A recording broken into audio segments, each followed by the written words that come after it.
Vamos a empezar con la farmacología de los antiparasitarios. En primer lugar, vamos a ver lo que son los antiamebianos. Luego vamos a ver lo que son antihelmínticos. Las amebas están dentro de los protozoarios, y en ese caso pues tenemos acá todo lo que son antiprotozoarios, pero las amebas tenemos los protozoarios, tenemos la ameba histolítica que produce amebiasis, la Yardia que produce yardiasis, el Cryptosporidium homini que produce Cryptosporidiasis, Trypanosoma produce enfermedad del sueño, Trypanosoma cruz, enfermedad de Chagas, Leishmania produce leishmaniasis, Plasmodium, la malaria, y Toxoplasma, la toxoplasmosis. Esos son los protozoarios. Dentro de las amebas, infección por entomeba histolítica generalmente es bastante frecuente en todo el mundo, generalmente son más en países tropicales. Afecta a muchos millones de personas y causa muerte también con bastante frecuencia, porque son cuadros dependiendo del tipo de amebiasis. En nuestro país, Tumbes y Piura tienen la mayor prevalencia. Generalmente, uno de los aspectos importantes es que la mayor parte, casi la mayoría de personas son portadores asintomáticos. ¿Qué es lo que invade lo que se ingiere? Es como quiste. Luego se desquista en el intestino delgado, entonces el trofozoito invade la pared intestinal y forma la amebiasis intestinal, que puede migrar a otros tejidos, y para formar la amebiasis intestinal puede ser absceso hepático, puede ser absceso cerebral o puede ser absceso pulmonar también. Entonces generalmente más predominantemente es absceso hepático. La yardiasis infecta por yardia generalmente produce diarrea aguda o diarrea crónica. Generalmente afecta a niños de guarderías y a personas que viven en asilos. Tricomonas, ellos generalmente en damas, producida por Tricomona vaginalis, es transmitida sexualmente, presenta vaginosis, flujo vaginal. Adjunto puede ser asintomáticos también y transmitir la enfermedad. O sea, estos pueden ser asintomáticos y otros sintomáticos que pueden haber. Tenemos acá los quistes, como se ingiere comidas, consumo de agua o alimento contaminado, formación de quistes en el colon, porque el intestino se desenquista, de ahí forman los trofozoitos, y la desesquistación forma los trofozoitos que pueden invadir, producir colonización asintomática también. Los trofozoitos pueden producir amebiasis intestinal, o digamos amebiasis, abscesos hepáticos o ambos también. Tenemos acá y hemos visto que la amebiasis generalmente es infección asintomática, es un 90-99% puede haber, o sea, aparte de ser puede tener infección asintomática. La ameba invade directamente el epitelio del colon, tiene capacidad de destruir los leucocitos. A nivel hepático se producen abscesos necróticos y fibrosis periportal. Es importante que ustedes, una de las formas que en clínica se detecta, cuando usted tenga un paciente con fiebre y hígado grande, la primera posibilidad es que podría haber puede ser hepatitis o puede ser un absceso hepático. Si hay fiebre, y en absceso hepático tiene que ser, ¿es un absceso mediano o es un absceso piógeno? Cada uno de ellos tiene sus características. Entonces es importante definirlo. Las amebas ascienden por el sistema porta y se ubican en el hígado. Hay varios abscesos, microabscesos, y después ya se forman grandes abscesos. Generalmente más se van a la periferia del hígado. Generalmente, no siempre. Y acá tenemos como hacen los quistes, son los que llegan acá al intestino. Acá se desquita, forman los trofozoitos, acá invaden el colon y pueden invadir a nivel del hígado. Y acá tenemos ya las heces, se eliminan o quistes o se eliminan trofozoitos. Los trofozoitos se eliminan generalmente por diarrea más, y en heces formadas se forman los quistes.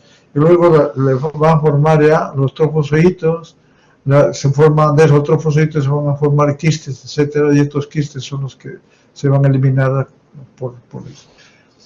Tenemos acá lo que hemos mencionado, que los quistes,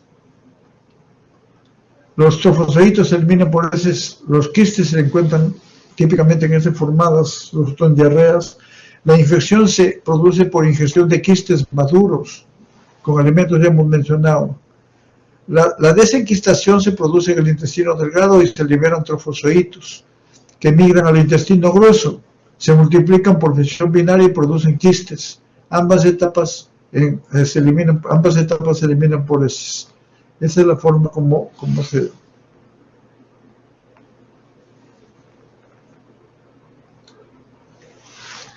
Tenemos acá lo mismo que hemos mencionado, si crecen los quistes, se desenquista, forman los trofozoitos, invaden colon, y de ahí pueden ir a otros lugares y pueden eliminarse tanto como trofozoitos como quistes.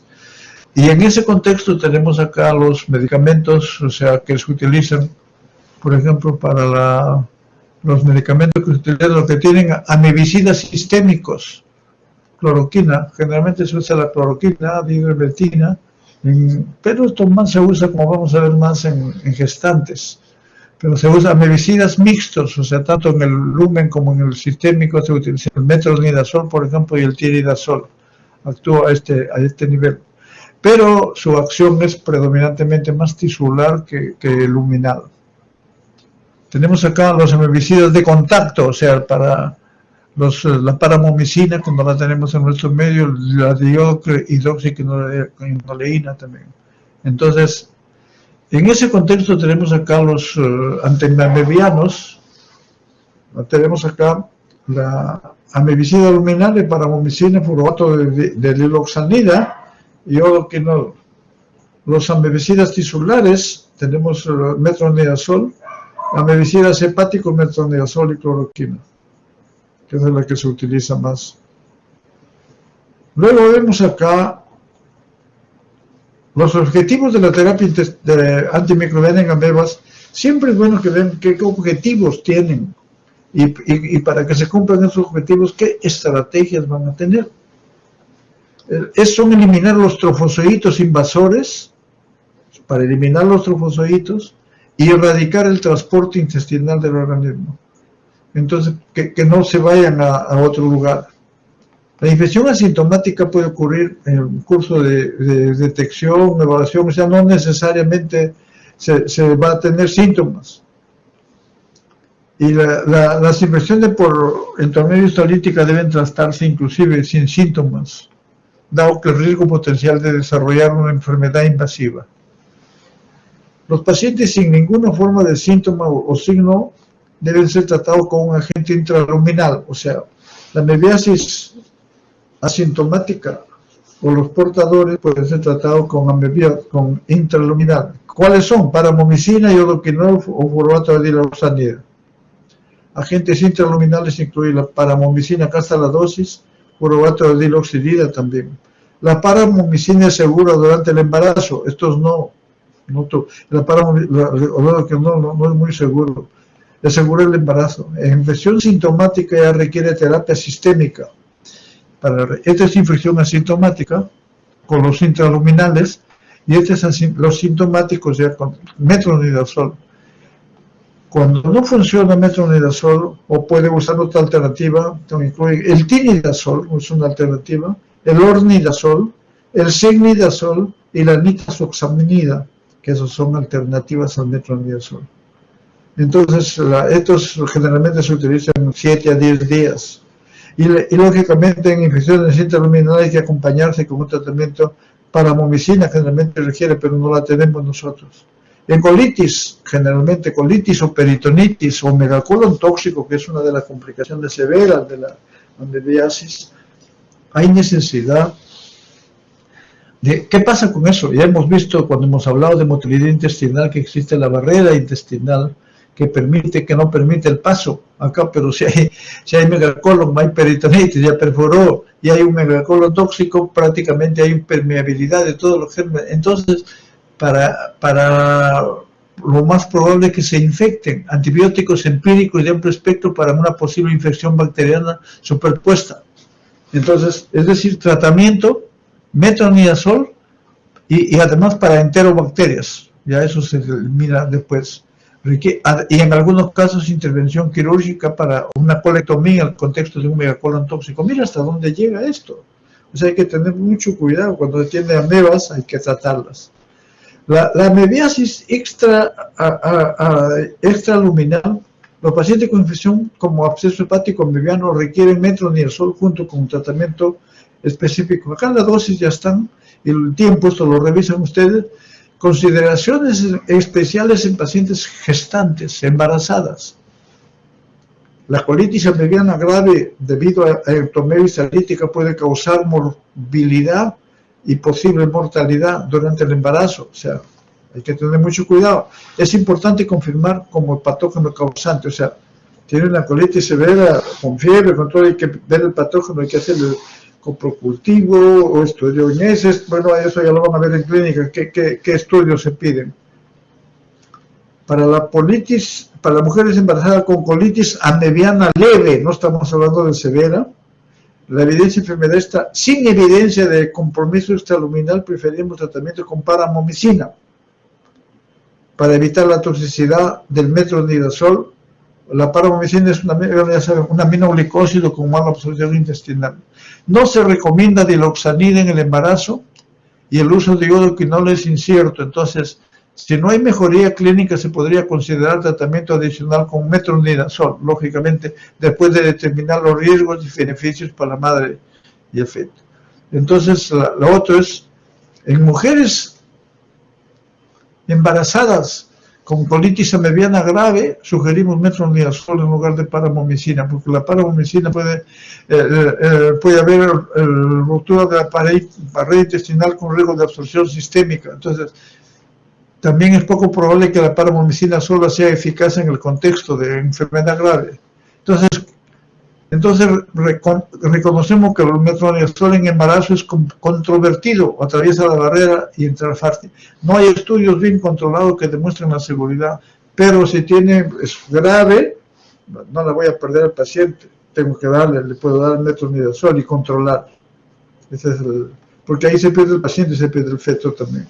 El metronidazol, que es uno de los fármacos que se utilizan, generalmente es un profármaco que se convierte con ayuda del parásito o con ayuda del germen, o de la bacteria, porque también actúa en bacterias anaerobias, ya hemos visto anteriormente, las ferredoxinas que le producen actividad al metronidazol. Ya tenemos esto, lo van a revisar ya con más detenimiento esto. El metronidazol tiene actividad antiprotozoaria contra todos los trofozoitos de entomosis talítica en los tejidos, intestino, hígado, pulmones, en la luz intestinal, siendo actividad tisular mejor que la luminal, lógicamente hemos dicho. También tiene acción contra Giardia, contra tricomona, contra Balantrium coli como blastocitis, y lógicamente para bacterias gram negativas con acción sobre anaerobios. Ya hemos visto en bacterias anaerobias, el Bacteroides fragilis, el metronidazol es uno de los pilares, y tratamiento del Helicobacter pylori también. La farmacocinética, la absorción es bastante buena por vía oral, o sea, es una biodisponibilidad casi al 100%, o sea, y tiene una excelente biodistribución, llega por todo el líquido, sobre todo cuando hay meninges inflamadas, llega, por eso es que se puede dar hasta 100% de distribución en meninges con meninges inflamadas. Parte del metronidazol se metaboliza en el hígado, los metabolitos como intactos se eliminan como el fármaco intacto se elimina por vía renal, pero se elimina muy poco por vía renal, poco es. El timidazol se metaboliza parcialmente en el hígado, se excreta en bilis y tiene circulación enterohepática. Reacciones adversas se ha visto con los imidazoles,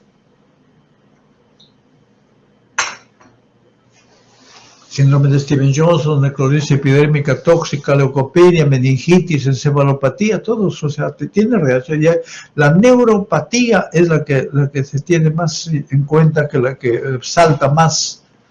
Interacciones son potentes inhibidores de enzimas microsomales, especialmente el CYP2C9.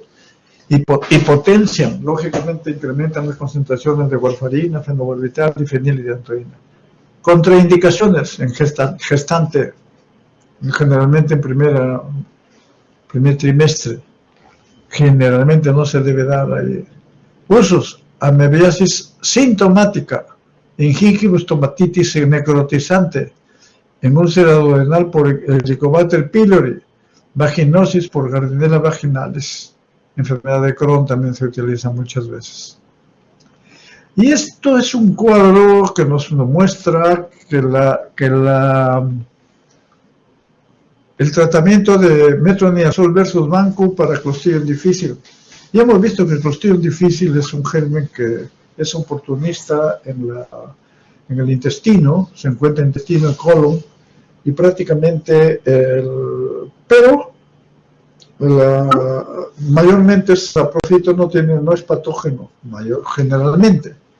Pero cuando usted le quita la flora, o sea, le da antibióticos, y los antibióticos que más producen infecciones, que más producen esta invasión del Clostridium, o sea, lo que producen la diarrea por antibióticos, que son debidas generalmente a Clostridium difficile, son las penicilinas de amplio espectro, las cefaloporinas sobre todo, las quinolonas y la clindamicina, que actúan a nivel de inhibiendo la flora intestinal, lógicamente anaerobios negativos.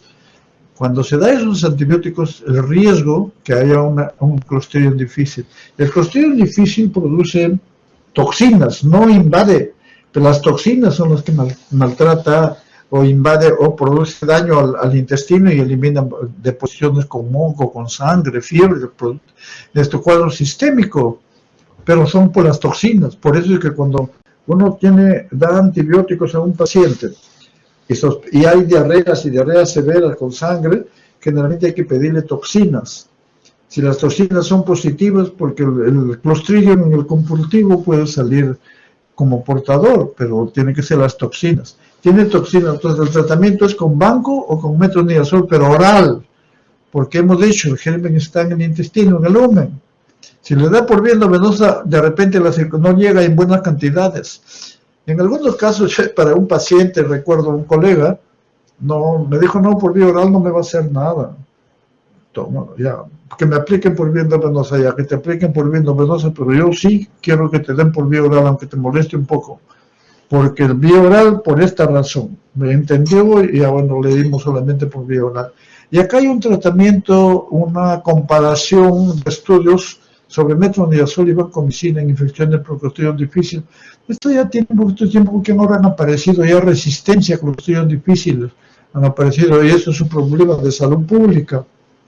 Los resultados son similares casi, todos casi similares. Más se inclina a veces en algunos casos se inclina más con el metronidazol y otros que se inclina con la vancomicina. ¿Ya? Los intraluminales tenemos el iodoquinol, ya hemos mencionado, es que actúa contra ameba y contra giardia también. 90% se retiene en el intestino, o sea, no se absorbe mucho. La mayor parte de la dosis administrada por vía oral es eliminada por ese, o sea, no se absorbe mucho, por eso actúa, son intraluminales. Su actividad requiere contacto intraluminal. Muestra 83% de eficiencia en erradicar quistes intraluminales, o sea, el iodoquinol. Iodoquinol tenemos en el medio. Después de un curso de tratamiento, no usar en gestantes por riesgo de toxicidad al yodo en daño materno con daño materno fetal. Entonces, no se usar en gestantes. Ya vimos esto, ni el iodoquinol ni la nitoxamida tampoco. Es el fármaco de uso en tratamiento de ameba sintomático. Dosis de adulto iodoquinol. Esta es la dosis. También se asocia para el tratamiento de otra forma de amebiasis con metronidazol. También se usa como alternativa a tetra en el tratamiento de balantidiasis, pero es otro tipo de parasitosis. Está relacionada con el contenido del iodoquinol. Luego viene la diloxanida, el furoato de diloxanida, también Se ha utilizado solamente como tratamiento primario en amebbiasis intestinal asintomática, igual que la otra. En infecciones asintomáticas leves cura el 83 al 95%, similar de tratamiento. No es efectiva en colitis amebbiana invasiva ni intestinal. Se absorbe rápidamente y generalmente es libre de efectos adversos, pero ocasionalmente puede producir flatulencia, distensión abdominal. Se excreta en la orina como glucuronide, o sea, inactivo, o sea, no hay mayormente problema para el paciente con insuficiencia. La quinfanida, prácticamente asociado con neurotoxicidad, neuropatía, mielopatía neuróptica subaguda. Por esta razón no usan lactancia, ni por esta razón casi no se utiliza de acción, su mecanismo inclusive no se ha eliminado. Y la paramomicina, que sí, en aminoglicosio de uso no bacteriano, se utiliza para tratar colonización intestinal, pero no la disponemos. En nuestro país no la tenemos. La tuvimos un tiempo. Actualmente no le digo que hay muchos medicamentos que no lo disponemos en el país, que tenemos que, lo que hacer es, una cosa es la necesidad y otra cosa es la disponibilidad. Cuando hay necesidad de esto, uno debe fundamentar para que importen. Por ejemplo, en el caso de que nosotros tuvimos los pacientes con las polimixinas, cuando empezamos a tener pacientes con pseudomonas PAN resistente, no teníamos otra alternativa y no estaba registrado en el país. Enviamos una carta al ministerio, pero bueno, no tuvimos respuesta. Después hablamos con el director de la DGMIT, que era médico también del hospital. Había sido médico del hospital, pero fue allá como director de la DGMIT. Nos facilitó, hicimos la receta y nos vendieron como 2.000 ampollas, que nos duró como 2-3 años.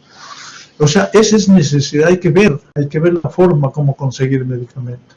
Se ha recomendado para tratamiento de yardeasis también en gestantes, se utiliza en criptoporidiasis, leishmaniasis, vamos a ver. Los fármacos, en el contexto, la amebbiasis, en el contexto de infección intestinal asintomática, diloxanida, iodoquinol, paramomicina, ya hemos visto. Infección intestinal leve, moderada, metronidazol, tinidazol.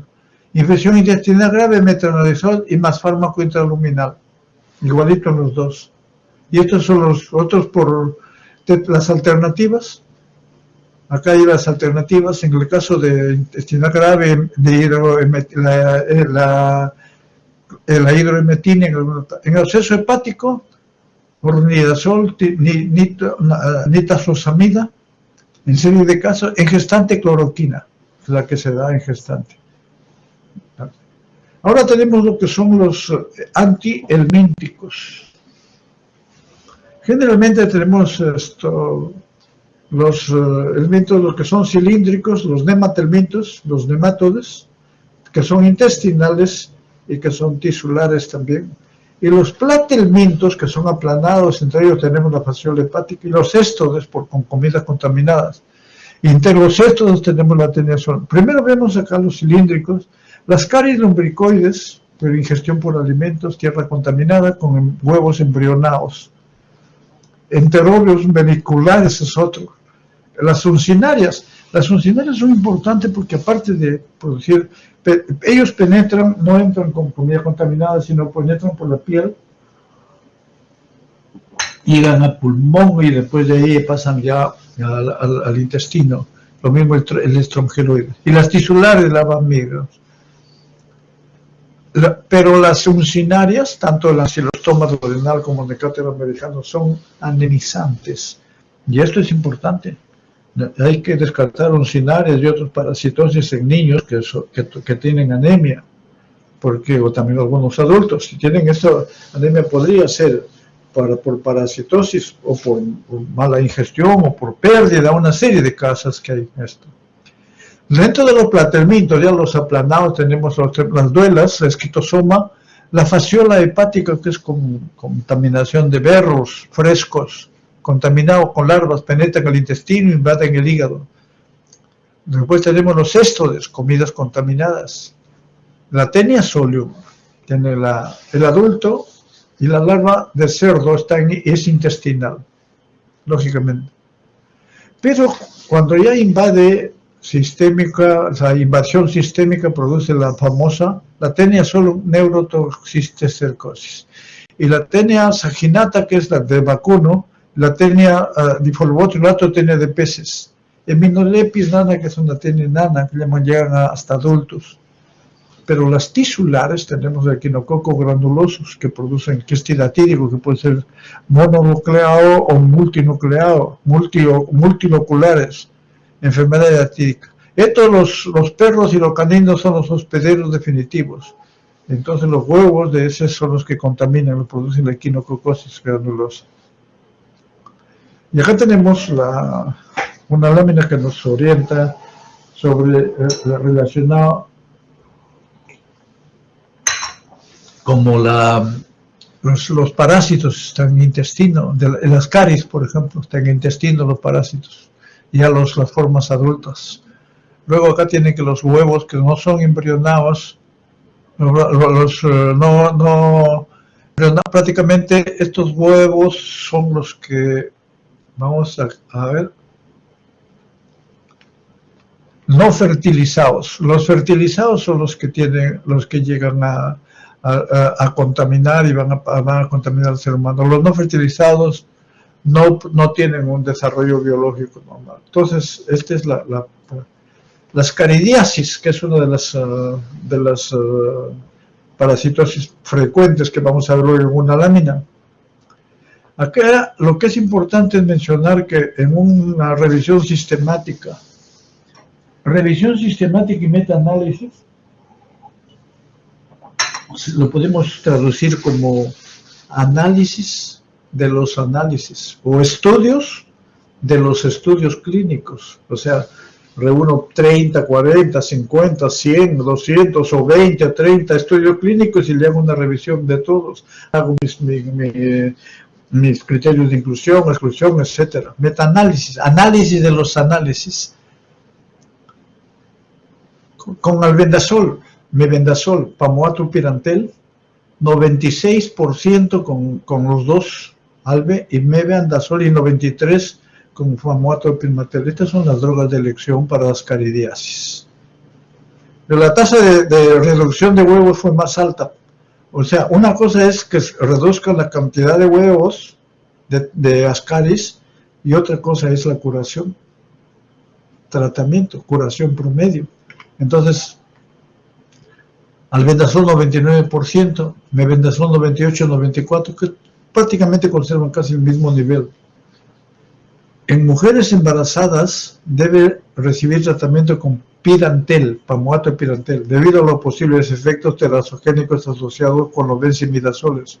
En animales se ha demostrado, no se ha demostrado en humanos, pero es preferible no usarlo. Esta es la dosis que se da, con dosis de carga. La terapia con dosis única es aproximadamente 90% de efectiva para erradicar los gusanos adultos.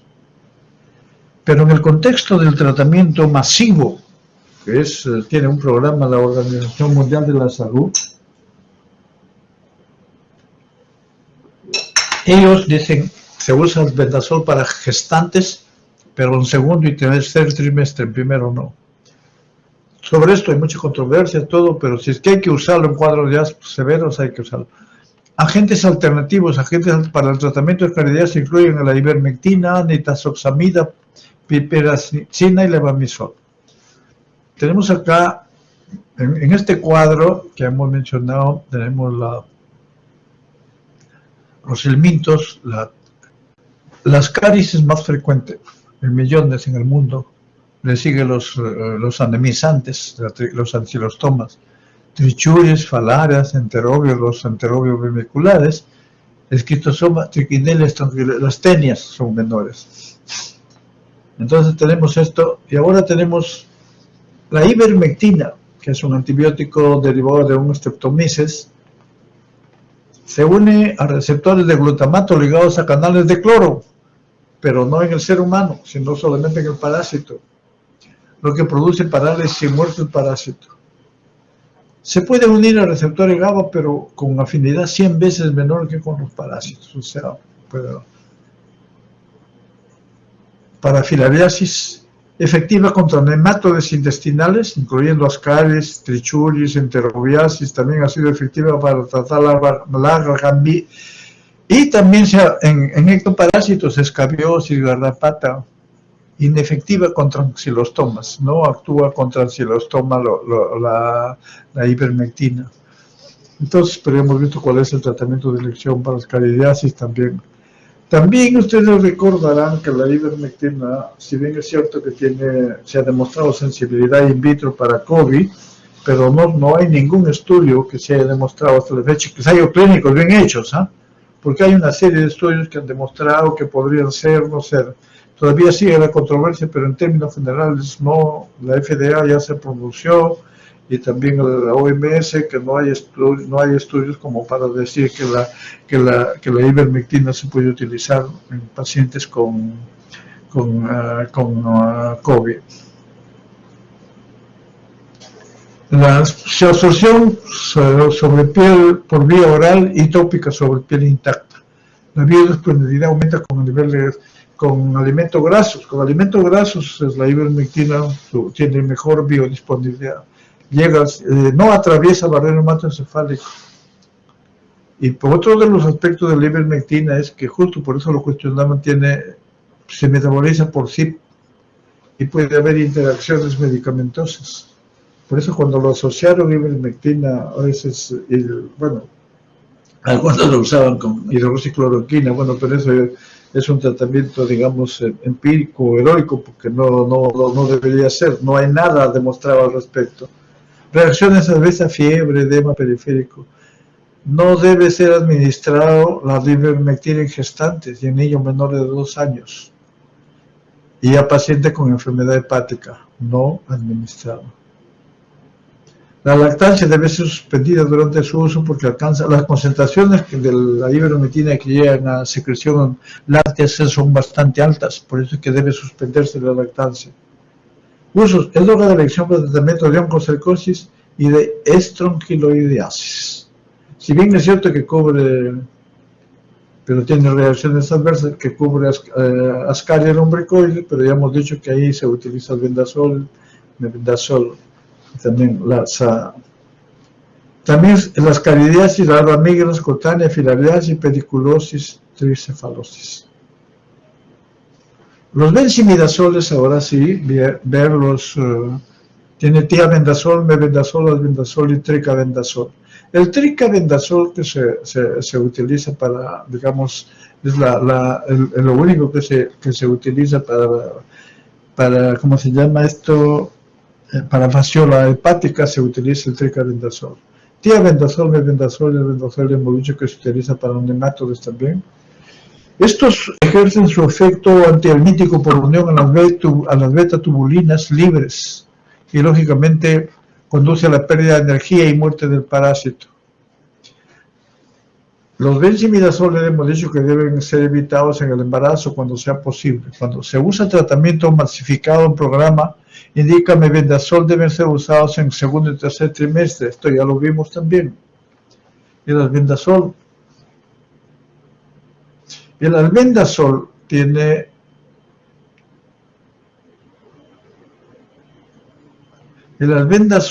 su espectro contra helmintos, incluyendo neurocisticercosis, equinococosis, ascaridiasis, anquilostoma y trichuris. O sea, para neurocisticercosis, para equinococosis es de elección, para ascaridiasis segunda alternativa. También, primera alternativa, en ascaridiasis justo se utiliza como, disculpen, me estaba equivocando con la ivermectina. También tiene actividad contra infección de nematodos tejidos menos comunes. Es activo directamente contra el parásito intestinal. Efecto intraluminal para helmintos con ubicación tisular, o sea, en este caso neurocisticercosis, o en este caso también en el caso de las quistes hidratídico, albendazol actúa como prodroga. Entonces, con la formación de sulfoxide albendazol para acción fuera del lumen, o sea, en el hígado se transforma como sulfoxide y ahí actúa recién Entonces, el albendazol, hemos dicho que no se absorbe mucho. Se absorbe de manera variable, se intensifica con alimentos ricos en grasos para el tratamiento de infecciones sistémicas, para el tratamiento intraluminal, entre el metabolismo hepático, atraviesa barrera cefálica, se concentra bien en los quistes hidratídicos también, y también en la neurocisticercosis.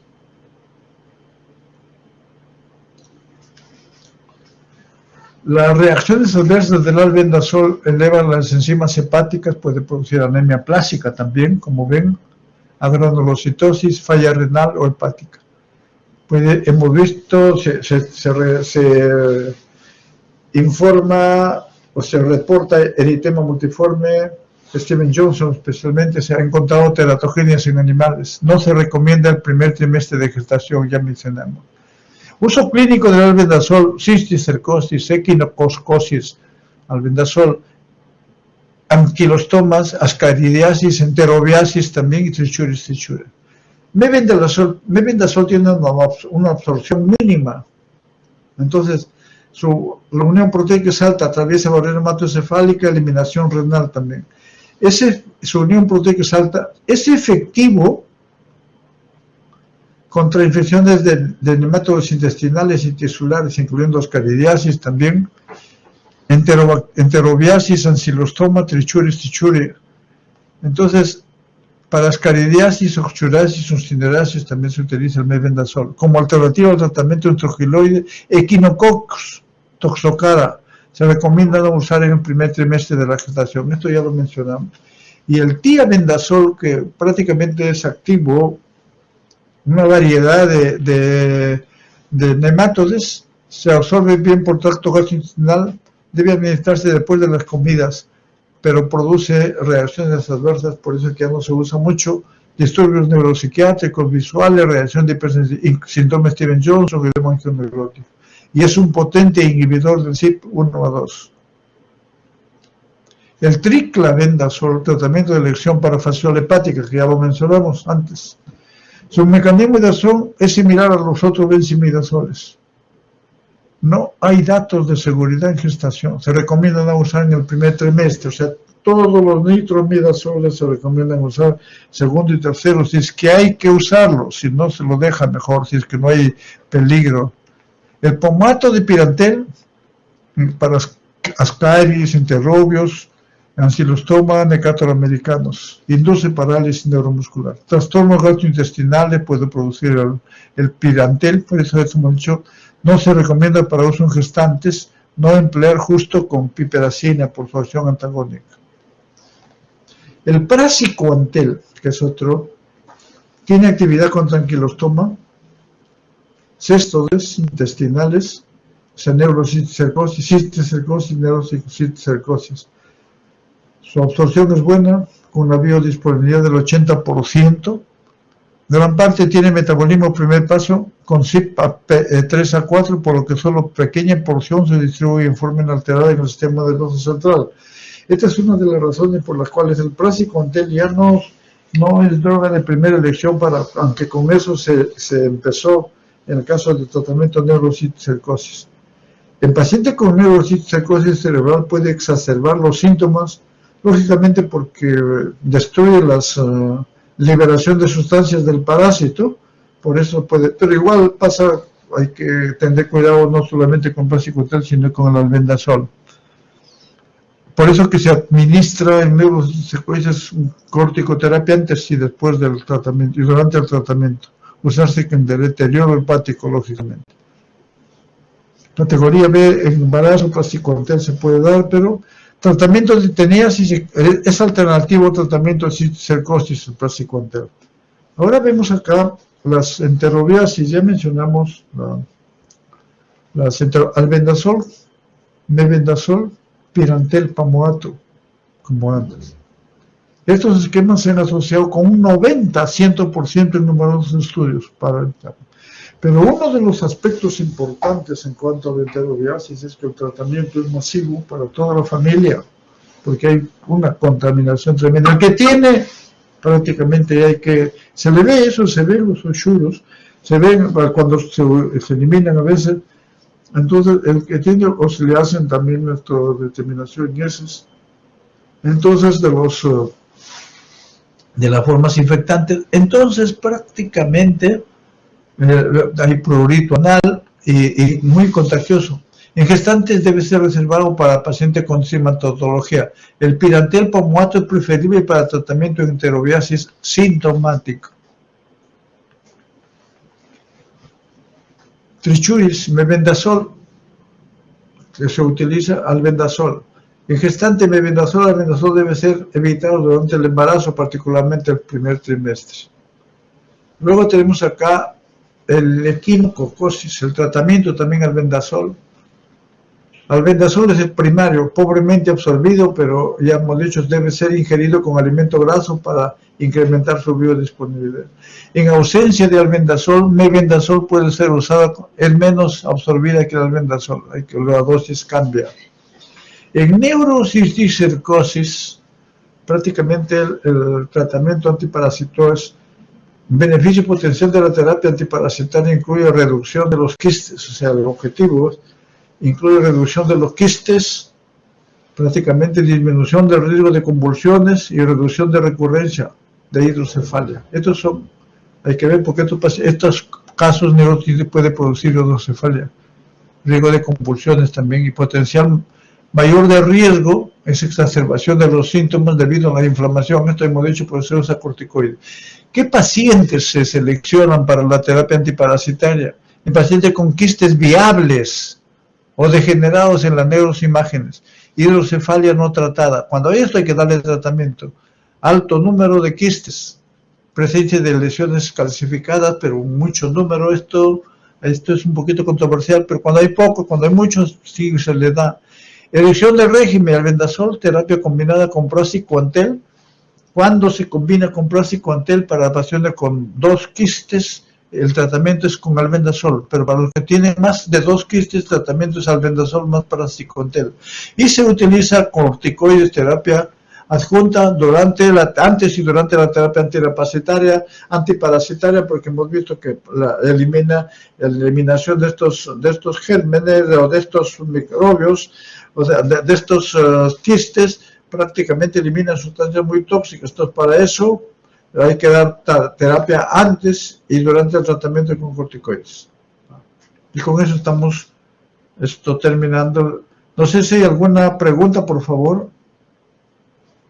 Bueno, si no hay preguntas, vamos a... ¿Alguna pregunta? Bueno, si no hay preguntas, vamos a suspender la clase. Espero que hayan comprendido.